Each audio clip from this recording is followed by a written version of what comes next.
Holston, seconded by Mrs. Hoffman. All in favor, say aye. Aye. Aye. And so that passes 7-0. We will begin tonight's meeting with a moment of silence.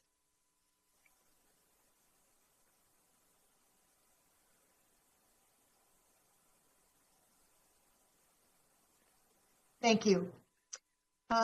Let's see. The Greensboro City Council strongly encourages resident input at meetings, whether it's in the council or on Zoom.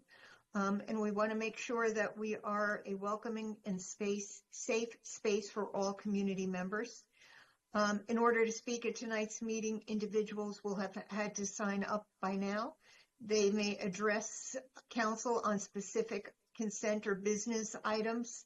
3 minutes are allotted for remarks for zoning matters. There is a 15-minute presentation, both for and against the rezoning, with a 5-minute rebuttal period for each side. We will be doing voice votes this evening. We do have a consent agenda, which are for items G1 through G10, which are a grouping of agenda items that are voted on with one single vote to expedite what are believed to be routine and non-controversial items. Any council member may withdraw an item from the consent agenda due to a conflict of interest or for the purpose of voting no.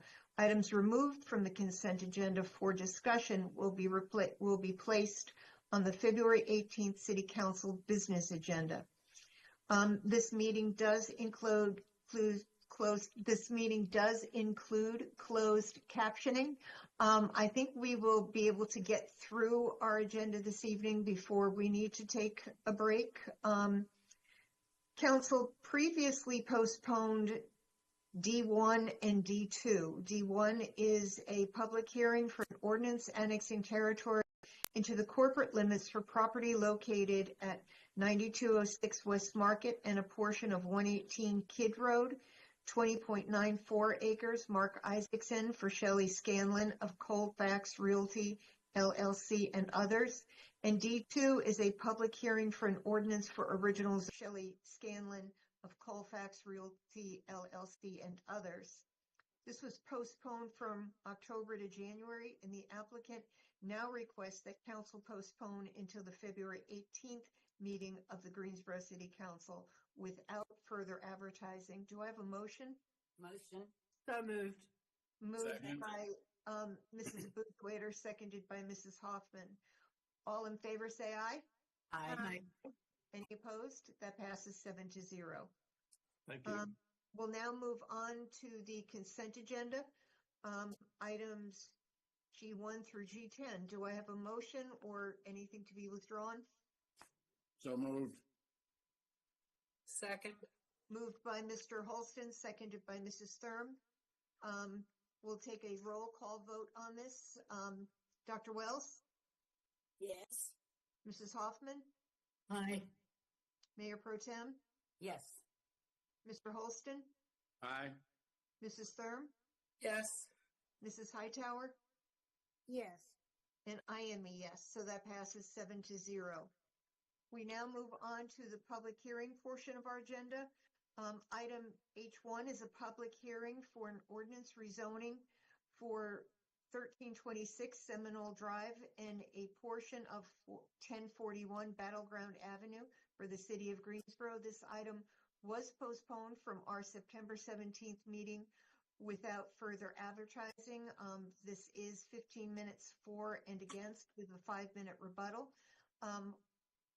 Mr. Kirkman, you were doing the presentation, I believe? Yes, that is correct, Mayor Vaughn. Okay. And good evening, everyone. Let me get this, make sure it's going to come up. Is everybody able to see that okay? Yes. All right. So the request again this evening is a rezoning request from R5 residential single family and RM18 residential multifamily to CDLI conditional district light industrial. North of the request is currently zoned RM18 residential multifamily as well as CDCM conditional district commercial medium. East of the request is zoned LI light industrial. South and west requests are zoned R5 residential single family and RM18 residential multifamily. The subject property previously included an apartment complex and a single family dwelling. The remainder of the parcel at 1041 Battleground Avenue, which you would see to your southeast, is the current location of the Mitchell Water Treatment Plant. North of the request are multifamily dwellings, a greenway, as well as office uses. South of the request is, again, the plant and the single-family dwellings. East of the request is also the greenway, as well as office uses, and west are single-family and multifamily dwellings. The property is currently designated as commercial and a little bit of property as residential on the featured land use map of the comprehensive plan, and as urban central on the future built form map from the comprehensive plan. This is a conditional application. Originally, one zoning condition on this. There are a number of other ones that are going to be added this evening, so I will read those all into the record, and then you can vote to accept those. So new condition number 2 states that fencing that excludes the permanent use of chain link or razor wire will be added around the perimeter of the subject properties surrounding the water treatment plant, subject to state and federal requirements and guidelines. New condition number 3, any new required plantings in landscape areas on the subject properties along Seminole Drive and Wilden Place will be multi-layered and shall be comprised of an adequate number of evergreen material to provide year-round screening, subject to state, federal requirements, guidelines, and local utility providers. New condition number 4, new principal buildings constructed on the subject properties will include brick-clad or similar material and are limited to a maximum building height of 50 feet. Building storage basin closest to Seminole Drive will include architectural elements that promotes the intention of blending the structure in with the adjacent residential neighborhood. New condition 5, a stormwater surface device, such as a wet detention pond, will not be used as a stormwater control measure. New condition number 6, uses are limited to a water treatment plant. New condition number 7, bulk tanker trucks will not use the gate at Seminole Drive unless other entrances to the plant are blocked or temporary internal site constraints restrict the routing of trucks. Okay, do we have a motion to accept those conditions? Move to accept. Second. Okay, moved by Mrs. Thurm, seconded by Mrs. Abuzawader. We'll do a voice vote. Dr. Wells? Yes. Mrs. Hoffman? Yes. Mayor Pro Tem? Yes. Mr. Holston? Yes. Mrs. Thurm? Yes. Mrs. Hightower? Yes. And I am a yes. That passes 7-0. Thank you. Staff notes that this property, again, is designated as urban central on the future built form map and is commercial and residential on the featured land use map. In recommending the approval of the request, staff notes that this does support the comprehensive plans, filling our framework strategy to invest in building and maintaining city services, to sustain livable neighborhoods, and prioritizing sustainability strategy to promote resilient, efficient, and environmentally beneficial patterns of land use. The proposed CDLI district as condition allows for expansion of the existing public facility while limiting impacts on adjacent properties. This item was originally heard at the Planning and Zoning Commission on the November 18th and was approved by the Planning and Zoning Commission on a vote of 5-2. There were 2 speakers in favor and 3 in opposition that night. Because the vote was less than 6 in favor of the item, I moved to City Council for further consideration. I can answer any other questions. Any questions for Mr. Kirkman? I know we have at least one speaker. Angie, we have Carolyn Cook, and is Brandon Porterfield on Zoom?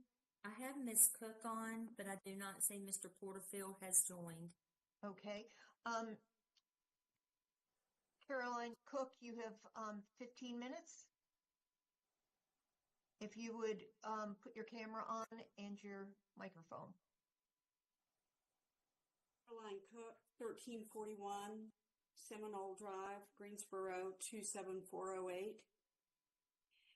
I am very pleased with the changes and the additional conditions in this rezoning request.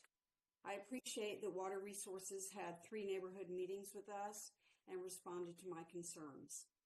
I'd like to publicly thank a few people, Mayor Vaughn for postponing the rezoning request at the City Council meeting on December 17th. Councilmember Zach Matheny for listening to me as a concerned resident and coordinating communication with Water Resources about my concerns. Lastly, Mary Skeens of the Planning and Zoning Commission. When the original request, with only one condition, did not pass with an adequate majority at the Planning and Zoning meeting on November 18th, Mrs. Skeens clarified for me the necessary procedures to follow in order to continue to work with Water Resources for a resolution. My issues with the rezoning request have been resolved. Additionally, the Water Resources Department intends to include a couple of us residents from the neighborhood during key times in the planning and building processes of the water treatment expansion. I'm happy to say that this experience felt to me like an example of democracy at work.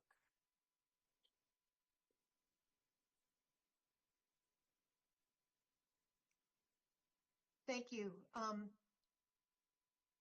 Any council comments? I'm pleased to hear positive feedback from residents because sometimes folks don't like what we do, but I appreciate the Water Resource Department for working with you, listening to you, and finding out ways that you could get those conditions so that it satisfies the neighbors. So and you say that's democracy at work, and we say that's neighborhoods and communities advocating for their neighborhood. We appreciate that, Ms. Cook. I would agree with you, Goldie, 100%. But the experience that I have with Water Resource, they are always very open and working with our community. They do an excellent job. They set a high example of what we need to make sure is being followed throughout. And how when we have to have projects like this, we need to make sure the city, our residents are comfortable with it and support it as well. And so sometimes we have to do more give than take.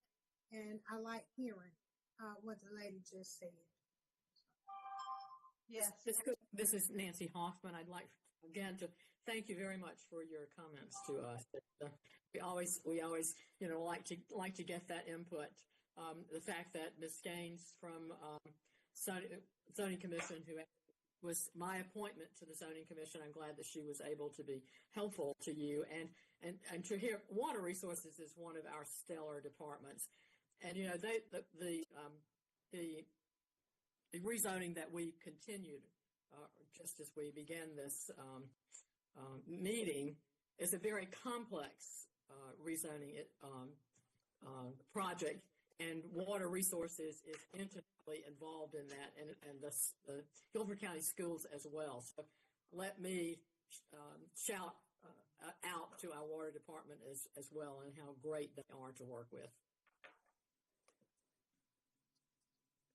I think that we can all just agree on this is a great way for our staff and our communities to work together, because before things kind of get to a boiling point because no one is listening to anyone. So I really appreciate our staff that do, listen and address the residents' concerns, whether or not they can always be solved.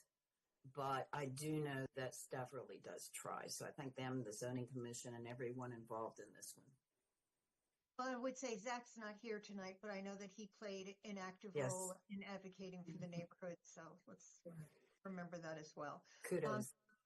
Is there, I don't believe we have any other speakers. So if we don't have council comments, can I get a motion? Move to close the public. Sorry, go ahead, Tammy. That was good. So Tammy, closed. We have a second. Second. Mrs. Hoffman, all in favor to close the public hearing, say aye. Aye. That passes 7-0. Now we need a motion for H1. Move the item. Second. Moved by Mrs. Thurm, seconded by Mrs. Hoffman. We'll do a roll call. Dr. Well? Yes. Mrs. Hoffman? Yes. Council, this is Mike Kirkman. We still need to do the statement of consistency. Do you I'm need me to sorry. pull that up for you? Yes, please. Yes.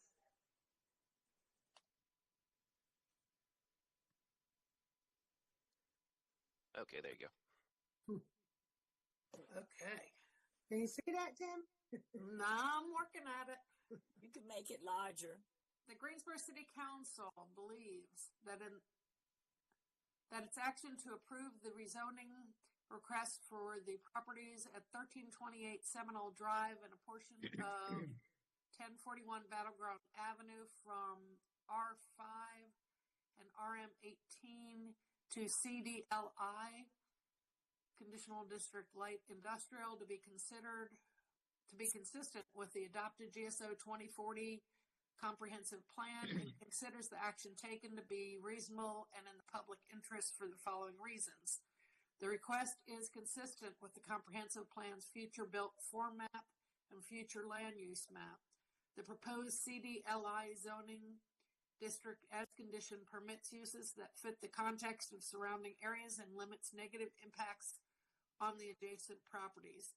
The request is reasonable due to the size, physical condition, and other attributes of the area.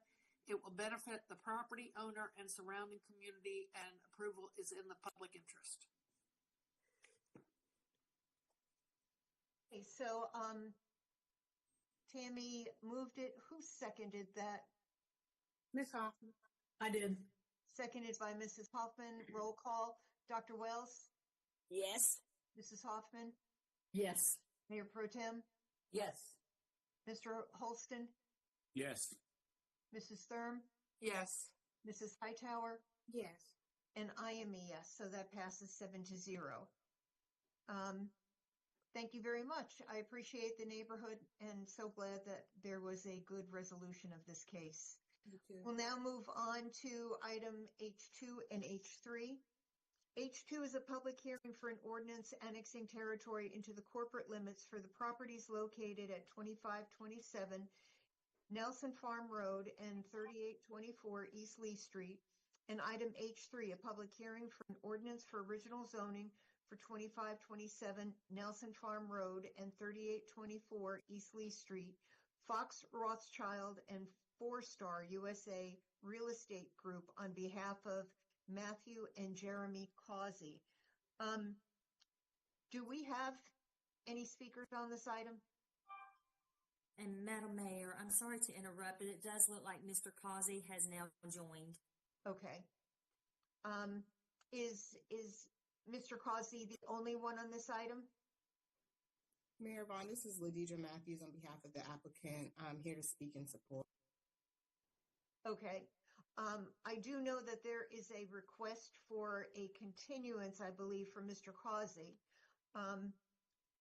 Let's address the continuance before we move on with the rezoning. Mr. Causey?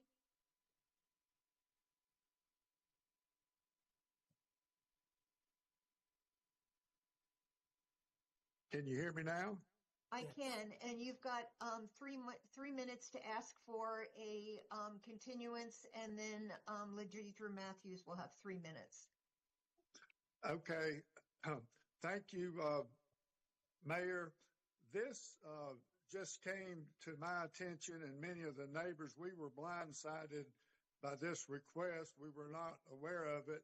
When the Planning Commission letter went out, I was out of town. And when I saw I got the letter from the Greensboro City Council. This was on the agenda. I called Council Member Hightower to bring up my concerns and on behalf of the neighbors that I've talked with. One of the many concerns that we have is it looks like to me what they're asking for is more like cluster houses and townhouses. And this was farmland with a lot of history. In fact, the house that has been cut out of that is on the National Historic Register, built in the late 1700s. Much of that property was taken by the Department of Transportation for Interstate 85 going through. The concern that I have and the neighbors have is Nelson Farm Road's a 2-lane road. East Lee Street is a 2-lane road in that section. And with the Sipkins Elementary School, there's tremendous congestion already, especially during school hours. And there's been a number of properties annexed over the years for single family housing. And we have Mr. Causey, I don't mean to interrupt you, but this portion is really just for the continuance and why, Sure. What you think a continuance will change. I would request a continuance to allow the opposition to bring that before the city council, our reasoning and the evidence that we are gathering. And so therefore I would respectfully request a continuance on this item. Okay. Do you know if there have been any community meetings? I don't know. I think that we just spent, I think most people did not know ahead of time. The property was owned by my first cousin. He passed away.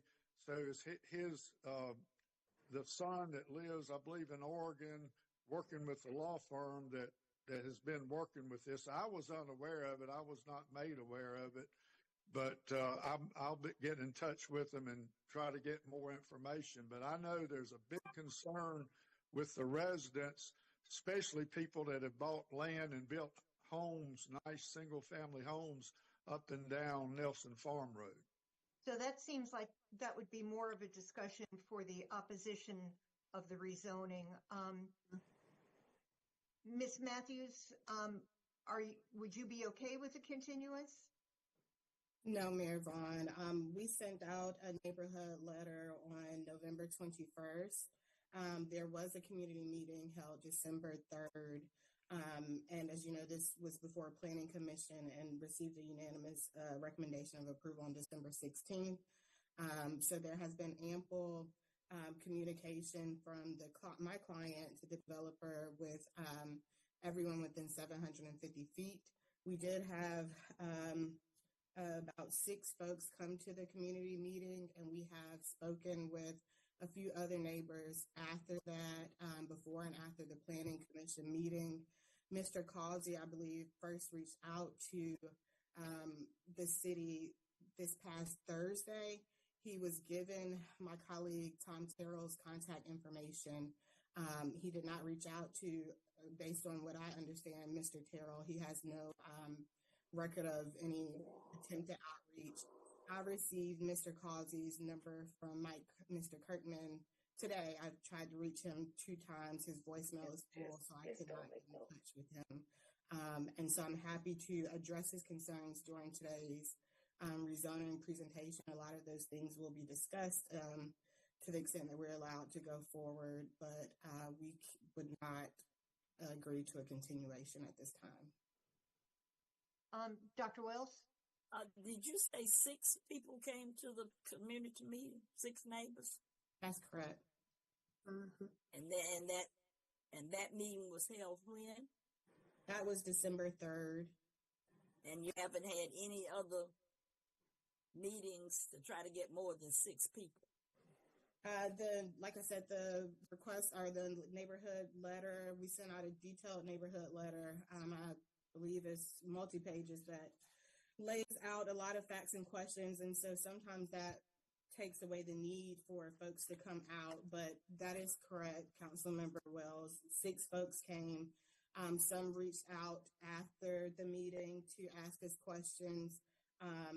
And I understand Mr. Causey's representation that this is a problem with several neighbors, but respectfully, he is the only one that has joined this call and is voicing opposition this evening. Mrs. Hightower? Thank you, Madam Mayor. I will be honest with you. The one meeting they had was concerning to me. I was unable to attend because it was on our council night. And so the information that I received has really been written correspondence. I have spoken with the applicant's attorney, Ladidra, once I shared my concerns with her, and tried to meet with the developer who is in another city. And that was very difficult to do as well. After hearing what I've heard from Water Resource Project and the previous, um, you know, person who spoke, I think that we ought to offer as many, maybe not as many, but at least an opportunity for people to kind of get informed. When we want community to make sure that, then they may not like everything, but that things are more palatable. And I would like to see this continue to give them an opportunity to dialogue more, to hear those concerns, myself even personally, as well. And sometimes when you get a letter, and I know Mr. Terrell said, well, I sent this letter, but you get a letter of long explanation, you lose people somewhere within the content of that. And so I would like to see it continue because I think there's opportunity to gather the information, be more informed, and maybe take some other ideas to add to the rezoning piece of it. So that's what I would like to say. I have a quick question. Do we know how many of the opposition members attended the December 16 zoning commission meeting? We've heard about 6 attended the community meeting on December 3rd, but I'm talking about the 16th. Councilman Holster, this is Mike Kirkman. There were no speakers in opposition at the Planning and Zoning Commission. We had a couple folks that reached out to us that said they were considering it, but no one actually participated in the Planning and Zoning Commission meeting. Thank you.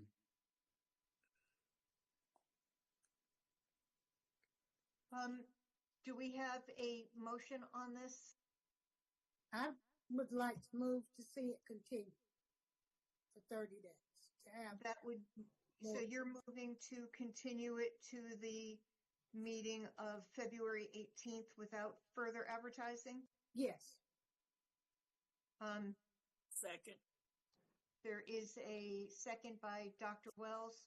We'll do a voice vote on this. Dr. Wells? Yes. Mrs. Hoffman? Mrs. Buzowater? Yes. Mr. Holston? Yes. Mrs. Thurm? Yes. Mrs. Hightower? Yes. And I am a yes, so that passes 6-1. So hopefully, Mr. Causey and Ms. Matthews, you can get together prior to the next meeting. Madam Mayor, could you please confirm who voted in the negative? Mrs. Hoffman. Thank you.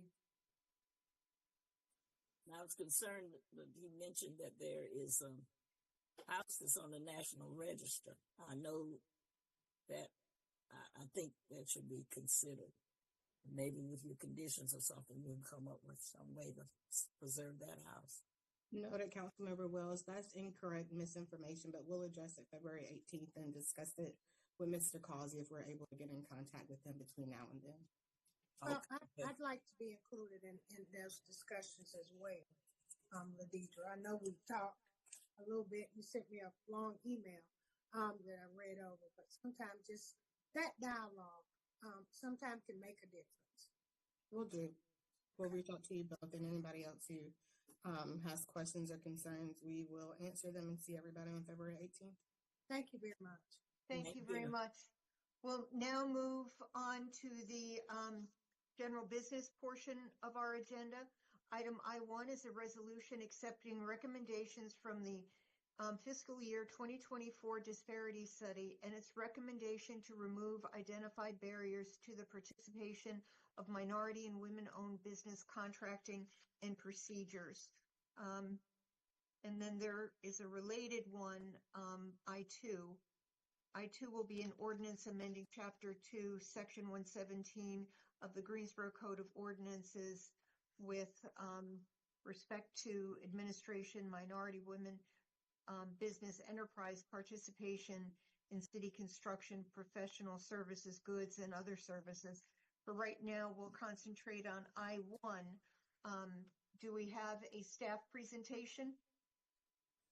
Yes, I believe we have Griffin and Strong scheduled to present, and Miss Gwen Carter too should be here.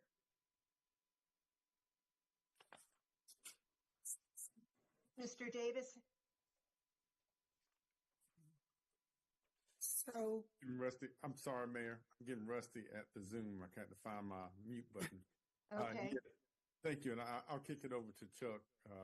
He's worked with Griffin and Strong and Gwen Carter, our supervisor. Thank you.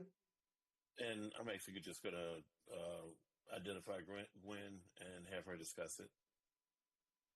So, she should be on that. She is. Yeah. Yes, this is Gwen. The city of Greensboro, as we know, adopted a MWBE program plan, and we hired Griffin and Strong to conduct our 2024 disparity study, the findings of which we sent to you as well as the recommendations. There were a number of recommendations from Griffin and Strong, several of which, so I won't go through all of the findings, but I will touch on a couple of the recommendations, and then I'll pause to see if you have any questions for us. So a number of the recommendations start with, one of the recommendations, starts with making sure that we do better tracking and reporting for our subcontracting data, applying goals on different projects such as professional services projects, removing or enhancing, our goal setting committee, making progress towards our SBE reserve program, collaboration with nonprofits to improve how we do business with our economic development partners, MWBE utilization, increasing that and doing additional outreach with some of our internal partners here in the city, and the use of our Mentor Protege program, tracking and making sure that MWBEs that need additional technical assistance are provided that assistance in a meaningful way. Now I'll take questions. So, Gwen, are you referencing making sure that we have the appropriate software through B2G, which I know we have, but are you making sure that we now enhance that software to be able to track all that data so that it's easier to capture who the subs are, who the primes are, how they're getting paid, whether they're getting paid or not, as well? Because I know we did have some trouble getting data together for Griffin and Strong. And so this will take some of the manual processes out of it. Yes, we have currently worked in B2G to try to, as you say, get the software up and running. As I've shared with some of my upper management team, we have, over the past month, we have updated almost 15,000 payment audits. Payment audits are where MWBEs have confirmed that they have actually been paid on contracts. We are currently, through this B2G software, monitoring over 300 projects. We are currently working in the B2G software to develop a certification application or directory, where MWBEs will be identified by the trade or the scope of work that they provide. We are working diligently to vet those firms to ensure that those firms, that information that we present to our public and to our partners, that information is accurate. Those are some of the things that we're doing to make sure that the MWBE program reaches those MWBEs as well as our external prime partners to ensure that we get good information to them and enhance, if you will, improve the way that we do business with our partners externally. Thank you for that. Thank you. We do have a number of speakers signed up. I'm not sure who is on the Zoom and who's not. Rodney Strong? Yeah, he's Griffin and Strong, as you know. I'm aware of that. I just don't know if he's on the Zoom. He should have been. I hope he is. I see the Deidre. Good evening, everyone.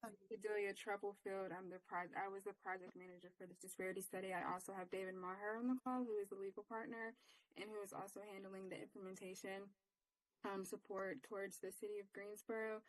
Currently, it is just us two on tonight. We were just told to just be on the call just in case for any questions for the matter at hand. That's great. I know that the city manager is going to schedule a work session so we can discuss this in detail. So that's great. We'll make sure you've got plenty of notice for that. Is there anything that you or Mr. Maher want to add to this part of the discussion? I appreciate you being on the call. Yes, thank you all for allowing us to be on this call. As of currently, I do not have anything to add. David, I'll turn it over to you. Do you have anything? Thank you and good evening, everyone. I don't have anything to add either, but I am available for questions either from the council or from any other speakers. Thank you. I see Michelle Clark Jenkins. She's with Griffin and Strong too, isn't she? So how about Vince Egan? He's with Griffin and Strong. Okay. I'm going to have a hard time with this name. Hema? Yeah. Yeah, Hema Das Martin. She's our senior project manager over the consulting division now. Okay. Yeah, she's also on the call, but just observing.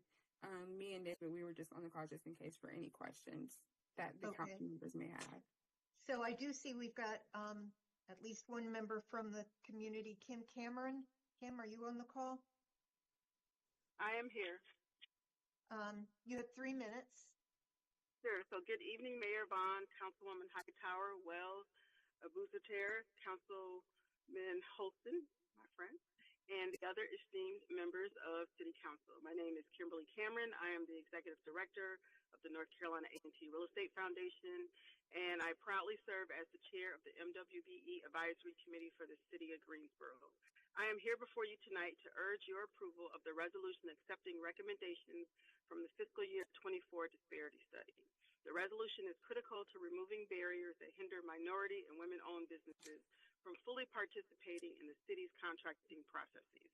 The disparity study conducted by Griffin and Strong, dated June 2024, revealed 42 key findings across legal, policy, quantitative, and market areas, along with 9 recommendations to address these challenges. While the City of Greensboro has made strides, achieving nearly 2.5 times MWBE utilization in construction and a 50% increase in professional services, significant work remains to create equitable opportunities for all. The MWBE Advisory Committee has worked diligently over the past year to align these recommendations. Even before the study's findings were available, notable goals include enhancing communication and marketing through a forecasting system that allows alerts MWBEs of upcoming projects, targeted outreach initiatives to increase awareness for bid opportunities, streamlining the bid process to eliminate unnecessary paperwork and improve online accessibility, addressing the perception that doing business with the city is overly complex. These goals reflect a strong vision, one embraced by both dedicated volunteers and expert consultants, of transforming Greensboro into a city that prioritizes equal opportunity and economic mobility. Your approval of this resolution is more than a policy decision. It is a commitment to fostering a stronger, smarter, and more inclusive community. Let's take this step together to ensure Greensboro becomes a model for equity and opportunity. Thank you all for your time and leadership. Thank you. And I believe we also have Carmen Arroyo. Yes, ma'am. Good evening, everyone. Good evening, Mayor Vaughn and City Council. My name is Carmen Arroyo. I am with All Systems Restored HVAC and Electrical, located on Randleman Road in Greensboro, North Carolina. I'm joining this evening simply because as a business owner, I recall taking part in the disparity study. However, at this time, I'm going to request that we do not move forward and adopt the findings because as a business owner, myself nor my CEO have been fortunate enough to be shared to share these findings with us. So outside of the summary Ms. Cameron just gave, this is the first that I've been able to locate any findings or receive any findings to review. So if Griffin and Strong would be so kind to share that information. I mean, I went on the city's website, the minority business website, and there's a link there to stay up to date with it. However, when I click on it all throughout the day, it constantly tells me that the site cannot be reached. So outside of this very moment, like I said, when Ms. Cameron spoke, I wasn't aware, nor has my business been aware of what these key findings were or recommendations. And as a longstanding minority business partner in the city of Greensboro, amongst other cities along the state of North Carolina, All Systems Restored would like to be able to be afforded the opportunity to review those findings and provide feedback on them. So let me just clarify something for you. It means we're going to accept the report and what their findings are. Doesn't talk about implementing. So Right. this is just the first step. We'll have a work session Okay. and then we'll talk about implementation. So I think it's okay to go ahead and accept them tonight. And certainly we'll make sure that you are aware of the work session and then the next public hearing. Okay, that's fine. And Madam Mayor, if I may too, because I know Carmen and they've weighed heavily in on making sure our MWB program plan is fair and equitable. But again, as Carmen, as the mayor just said, we need to go ahead on and approve these findings from this study. These findings came out last year. Griffin and Strong took a year to add to the study, of course, and get all the quantitative data together. These findings and recommendations, I know we had a work session last year actually about these particular recommendations. So tonight is to do the formal approval and acceptance so that we can begin to move forward with a revised program plan. And I have a recommendation, Mayor, once we approve this part, before we move to the next part, on what I think our next step should be in this. That will include all of our small minority businesses, but particularly some with specific interests, if you will. And I can go into detail about what I would like for us to do once we approve this item before we set the ordinance in place. Okay. And Ms. Arroyo, our city clerk can send you a link to the study. She has your email address, so Yes, we can ma'am. give that to you to take a look at. Thank I you. don't believe we have any other speakers on this item. Have I missed somebody? Okay. Then do I have a motion from Mrs. Hightower? So moved. Second. Absolutely so moved. And a Second. second? And a Second. second by Mr. Holston. We will do a roll call vote. Dr. Wells, Yes. Mrs. Hoffman, Yes. Sorry. Mrs. Abuzuader, Yes. Mr. Holston, Yes. Mrs. Thurm, Yes. Mrs. Hightower. Maybe. That's Yes. a yes. And I am a yes. So that passes 7-0. Mr. City Manager, I think you wanted to say something before we moved on to this next item. Yes, ma'am, Mayor. Thank you, and members of council. Also to Griffin and Strong, I want to say thank you for the work that you all have done to assist us with what has been a topic that we've been seeking to address here in the city. I know there are challenges in a number of areas, so we appreciate what you all have done. From our perspective, I'm proposing that myself and Attorney Watts work together and come back to you all with more definitive outline of where we look to go with this and seeking to generate a policy that we can establish here. What we don't want to do is have the study be done and we just have it hanging out there. What we want to do is make sure we solidify policy, that we can have some consistency in this area. Just as the last speaker just spoke about information. We want to do a number of things to make sure that not only internally we have the information, but also externally, the folks here in our community that want to participate in our or take advantage of the opportunities that are here, that we can do that. And I'll turn it over to Attorney Watts for a few comments as it relates to next steps and some timelines. Yes, thanks, Mr. Manager. Our intention here is to definitely develop policy around these goals and to have them presented back to council for information so they understand where the manager's policy is going with this, and also to provide transparency. I think one of the things that we have not done in the past good enough is provide transparency with council as to how the program is kind of being massaged to try to get the best results. We are certainly working to provide more data on results. So with those two things, I think we're planning to try to have something back to you in about 30 days, and we'll definitely provide input in 30 days. And if it's going to be longer before we have refined policy, we'll let you know at that point. And I know there was a comment made earlier about a work session.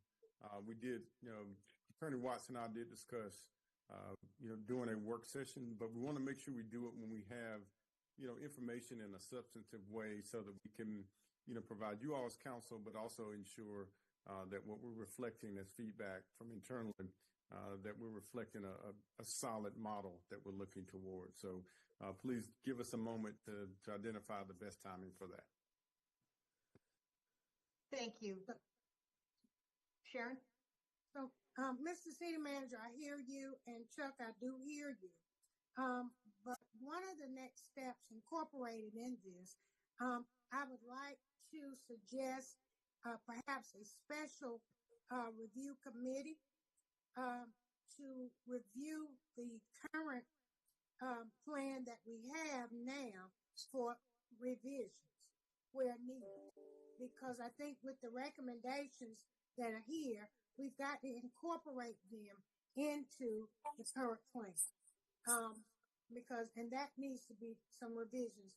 And with that special committee, while we have an advisory committee, I think we need to incorporate some staff as well as individuals like Ms. Aurora, who actually do a lot of work or come in and do a lot of bidding on city projects. I think that's a critical catalyst to making sure we get the right program plan in place and that we adopt it and ensure that it's acted upon.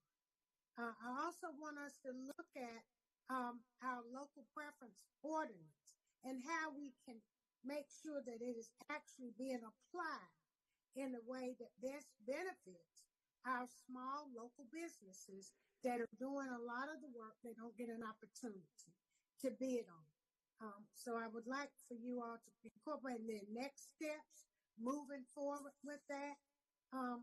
And I appreciate the fact that you addressed having a work session with this, because I think everybody needs to truly understand the impact that this has economically in our community. This is something that people rely on as they do business.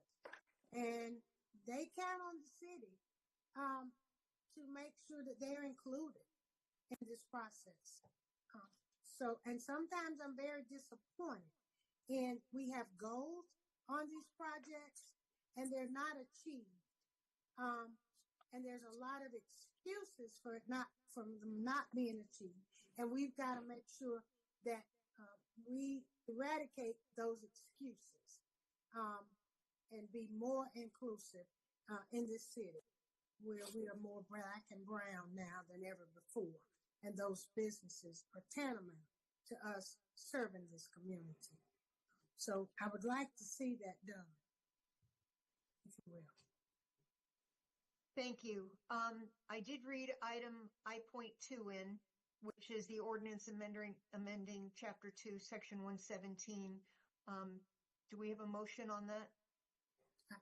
So moved. Second. I'll let you move it.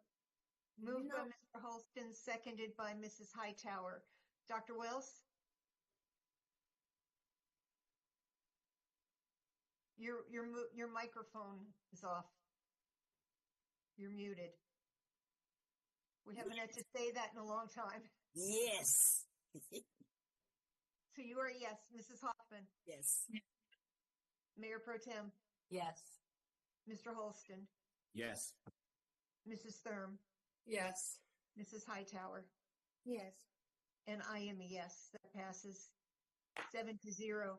I do have one somewhat related question, and Sharon, you might be able to answer it. And it is the SVE as far as the creating.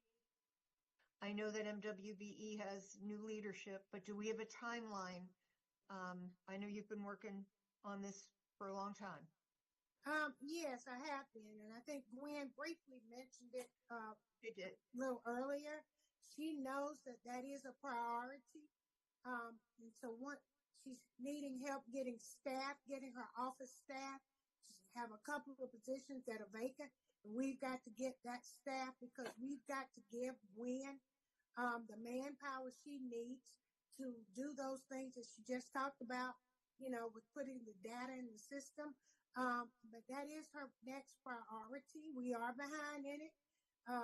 But I think we have the right person now who will guide that ship and get us where we need to be. And so I anticipate probably, Gwen, how would you say, maybe once you get staff and get things moving, maybe 60 days that we can go ahead on, because you've already done some preliminary work with SBE and analyzing some of the information that needs to go into the program and incorporate it all into the MWBE plan. You want to speak to that as well? So I was going to say, yes, I think that is a reasonable timeline, and we can certainly work very diligently to make sure that that happens. Right. Because we've had it out here a long time, and a long time. We got permission 2 years ago. Yeah. We got to move on this. Thank you. I appreciate it. Yes, ma'am. And I want to stop and thank Ms. Carter because she has come back in this role and has been working with a vengeance. Many hours she has put to this. You heard the numbers that she talked about. That's a lot of work that she's really focused in on. And MWB, while I talk about it a lot, it's important to every one of us that all of our citizens feel included. And she recognizes that. And so I appreciate Chuck, City Attorney Watts, recognizing her value. And I think we will see some things that we haven't seen in the past move forward quicker than before. So thank you. Thank you so much. Thank you. We are going to move on to items I3 and I4, and I did get a communication from the city attorney that we should do the presentation tonight, but not vote on it until next week. Chuck, I don't want to put words in your mouth. Why don't you explain it? Or Larry, whoever. It's really a matter of bond counsel being comfortable with the fact of a Zoom meeting, and they have a fairly conservative view about it. And it seems to me that at this point we could hear the presentation and then simply vote on it on the 28th when you'll have another meeting. And I think they need it by the 4th of February, so it'd be important to have the vote on the 28th. But we would do that whatever. after we would just take this one single vote, or is it 2 votes? Right. After whatever we votes do are the necessary, but the presentation will be done now. And I don't think there's much of a presentation, according to Larry. But okay. If you all have an opportunity to ask questions, I think that would be what we would do today. Okay. All right. Well, let's do it. And then, Madam Clerk, you'll advertise this or not advertise it, but you'll schedule it for the 28th at the end of the meeting. Yes, Madam Mayor, I do want to consult with the attorney offline because we've advertised the 28th meeting as a special meeting for the purpose of council considering applicants. So, Chuck, I can speak with you offline to consider how we address that. Sure. We've got time to amend though, or renotice. We can talk about it later. Okay. Larry, could you give us the presentation? Sure. Two items tonight. Both are from the 2022 bonds that were passed by the voters. We're asking for two votes, but essentially we are borrowing funds on every other odd year over the life of these bonds. So we had the initial.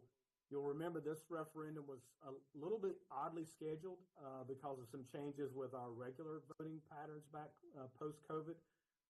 So this actually occurred in the summer of 2022. First bond sale was in October of 22, and then we will be selling bonds in each odd year subsequent. So this year, February of 25, February of 27, and February of 29. Are the current planned sales to exhaust the authority that we have for 2022. So tonight's vote would essentially be the second of four sales. We're looking at funds from across the approved group, including Parks and Rec, Fire, Police, Housing, and Transportation. I will note that the funds for Parks and Rec are specific to two projects, Windsor Chavis and the Science Center. The reason we have two votes is we are selling the housing bonds as taxable rather than tax exempt. Oftentimes when you're doing housing and redevelopment, there is a private purpose aspect to that can call into question the tax exempt status of those bonds. So we just try to preempt that by going ahead and selling those as taxable bonds. There's also a small portion of refunding in here as well. We roughly $6 million of bonds that were sold approximately 10 years ago are now available for refunding.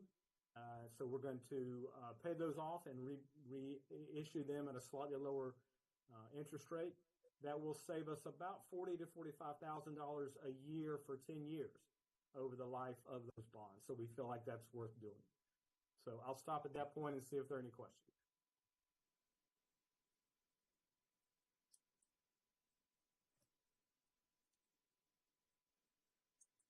Mayor, I had a question. I don't know. Councilmember Hightower. I had muted myself. Sorry about that. So, Mrs. Hightower? I know. So Larry, do we know the dollar figures that we're looking to release on these bonds? I know you mentioned Parks and Rec, Housing, Fire, and what was the other one I think I missed? We do, and I can run through those right quickly if you'd like. Housing, it's 10 million. Transportation, it's 5.1. Parks and Recreation, it's 32.4 million. Fire, it's 5.1, and then the refunding bond value is 6.3 million. Do we get anything off the refunding? Yes, we're gonna save roughly $40,000 to $45,000 a year in interest costs by essentially paying off some bonds that were issued 10 years ago, or that have been issued for 10 years and are now eligible for refunding, refinancing. Okay. And one other question, just really kind of hearing about this.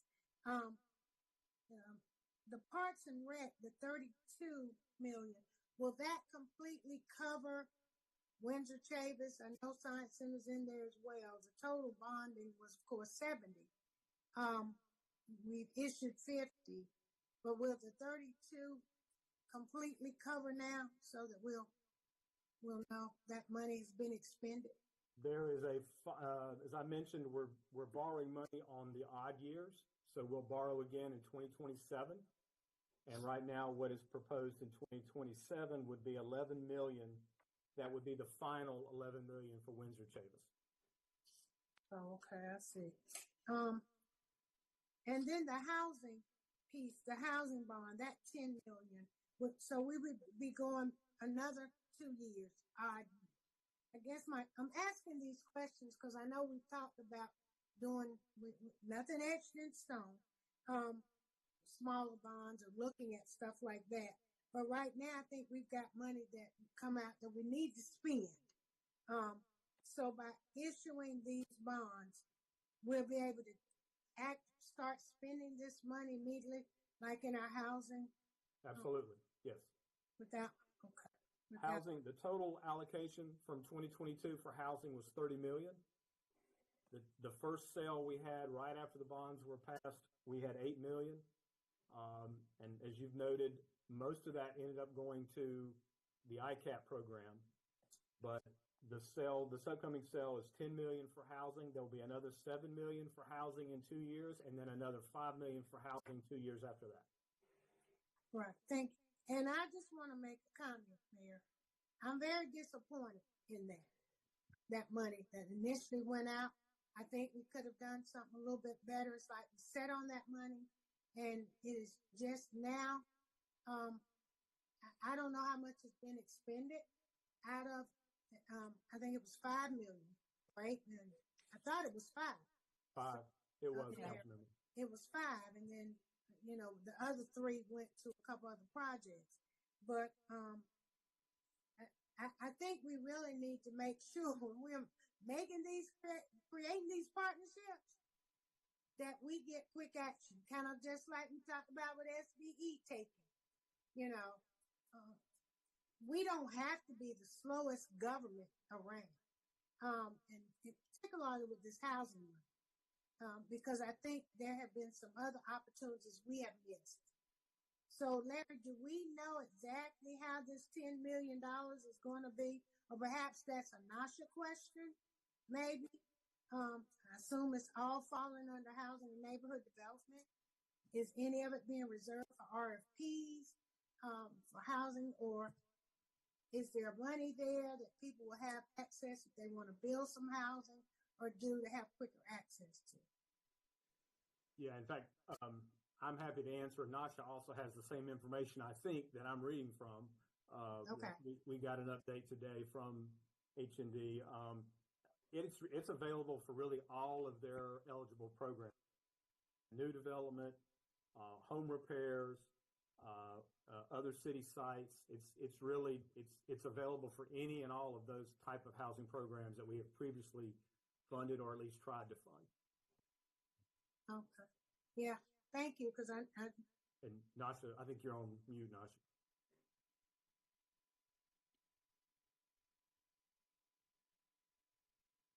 Nasha, we can't hear you. I'm not hearing you, Nasha. How about now? Yes. Come in. Perfect. Okay. In addition to what ACM Davis stated, we're in the final stages of identifying the goals that remain to be fulfilled in the housing GSO plan. And so that $10 million will allow us to fund some of those implementation strategies that are still within that document. So it could go to those new development projects. It could supplement our housing repair program, maybe some current city sites and some other development proposals. Well, that sounds good. I hope we can get moving on it post haste, because I'm very disappointed with that $5 million, and it has not, to me, reached the goal that we wanted. Have we done a follow up on that? And I know this is a bond question, so maybe we'll talk about it offline. So, Question, Madam Mayor. Yes. Sorry. I'd just like to request, especially on the housing, because it is such an important topic, that we as a group kind of make sure that we're strategic in this money and how we want to spend it, and that we have a good strategy discussion on how to maximize the benefit of this money as a group, so that we make sure we're spending the funds as we've committed to. I think we'd all agree with that.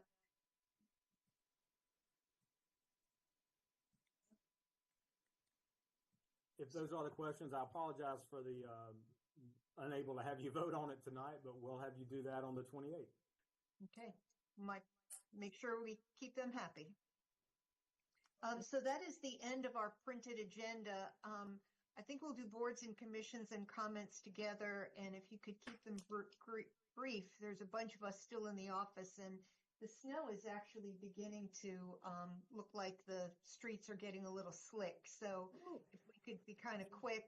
Dr. Wells? No, I don't have anyone to point tonight, but I do have a request that we have a meeting with the chairs of the boards and commissions, that there be a meeting scheduled, because I think these chairs are taking their boards and their commissions that they're leading, as some of them are taking them as theirs when they've been appointed, and they are like liaisons between us and the commissions and boards. So I'd like for us to have a little conversation with the board's chairs to let them know what their role is and what we expect of them and how we expect them to treat the people that come before their boards. So that's a request. Okay. Mr. City Manager and Madam Clerk, I think you both heard the request. Yes, ma'am. Okay. Mrs. Hoffman? I have no appointments. Okay. Mary Kay? Yes, I have two appointments. One, I've conferred with Councilmember Hoffman, and my appointment is to, her appointment, which she agreed to, was to appoint Sheba Daywood to the Community Sustainability Council to replace Crystal Black, who resigned. Okay, do we have a second? Second. Second. I'm sorry, Hugh, did you want to say something before I do that? No, I just said second. Second by Mr. Holston. All in favor, say aye. Aye. Opposed? That passes 7-0. And I have another one as well. That would be my appointment, Melissa Bullens. And I do not know who she is to replace, because I think this one's been vacant for a while. And is that sustainability also? I'm sorry, yes, sustainability as well. Okay. Is there a second? Second. All in favor, say aye. Aye. Opposed? That passes 7-0. Thank you. No comments? No, I think they could wait till the next meeting. No appointments. Two quick comments. Congratulations to the Human Rights Division for the MLK breakfast, and also to the local chapter of the NAACP for the parade, for the ML King Jr. parade yesterday.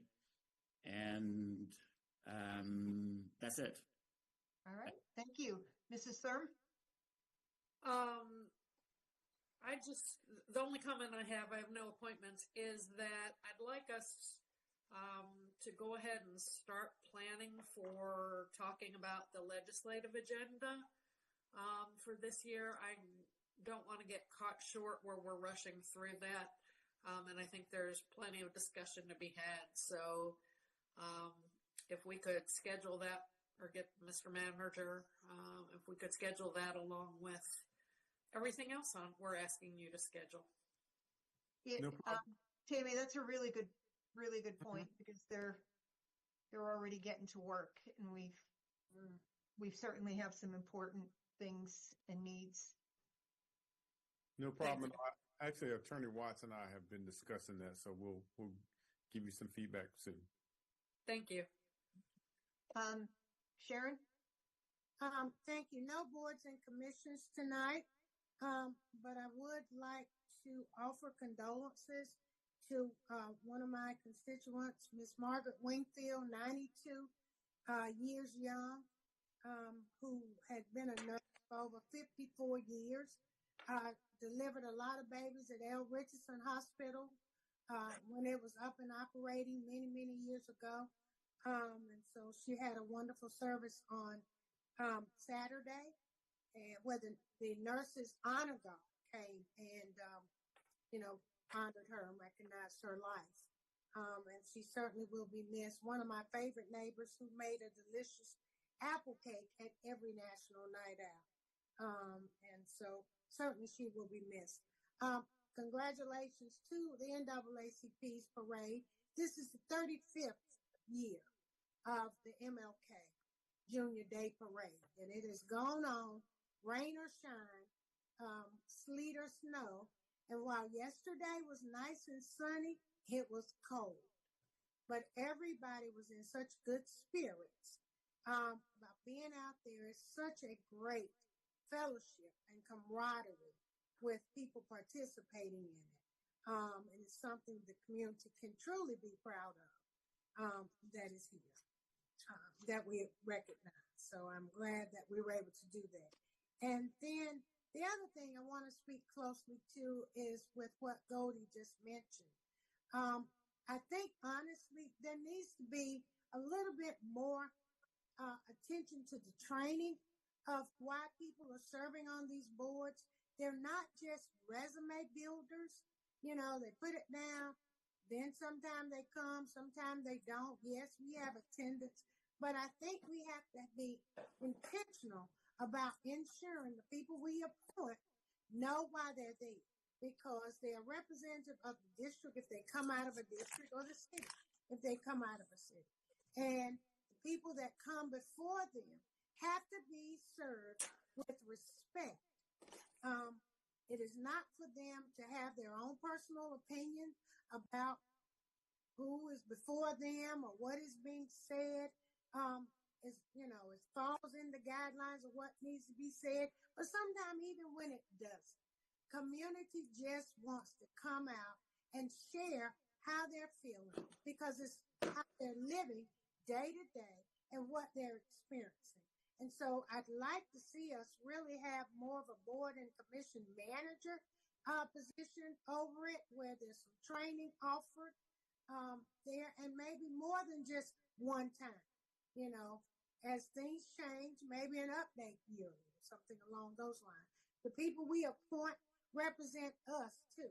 And so we want to make sure we're putting the right people there. Sometimes I've had people, have been a little, so I've had to have some conversation with them, and say, while I understand you have this personal thought, you got to recognize, that you're here to serve the greater good. So I would like to ask the city manager to look a little bit more into that, and let's do that and create a policy around it, on the decorum, as well as being part on the board or commission. How often people can serve as chairs, because Mr. sometimes Manager, you heard that? Yes, ma'am. Thank you very much, everyone. Thank you. I have no comments or appointments this evening. Mr. City Manager? None for me. Mr. City Attorney?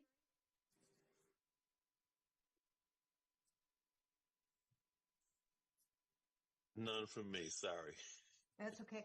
One thing that I would say is it is beginning to snow. This snow was unexpected. Staff is doing a great job, even though it kind of just happened. I would ask people to be safe. This is the kind of snow that gets real slippery. Stay home if you can. Mayor, I do have one thing. This will keep me from having to send out another message later while I have you all. With the snow falling, it appears that the front has shifted our way slightly. So in essence, to keep staff safe in the morning, we may be looking at a delay. With the temperatures as low as they are, it's not a whole lot that we can do to clear some of the areas, the parking lots that we normally do on our scheduling. So we likely, at the direction of some of our senior staff, will have a delay in the morning. Okay. And, as always, we appreciate the employees who are out, no matter what the weather is, responding to water main breaks and accidents and everything else. Madam Mayor, something I read this evening in one of the emails before we got on Zoom, that de-icers and salt don't work when it's this cold. There was something about that. I don't know. Maybe somebody else can explain it. I know you need to get out of the office, but when it's this cold, a lot of the things they do don't work because it's just too cold. Yeah. Right. Everyone, please be safe. Yes, motion to adjourn? Motion to adjourn. Second. Okay, moved by Mrs. Boozwayer, seconded by Mrs. Hightower. All in favor, say aye. Aye. We're adjourned. Bye-bye. Bye. Good Thank night. you. Bye. Be safe. Be safe.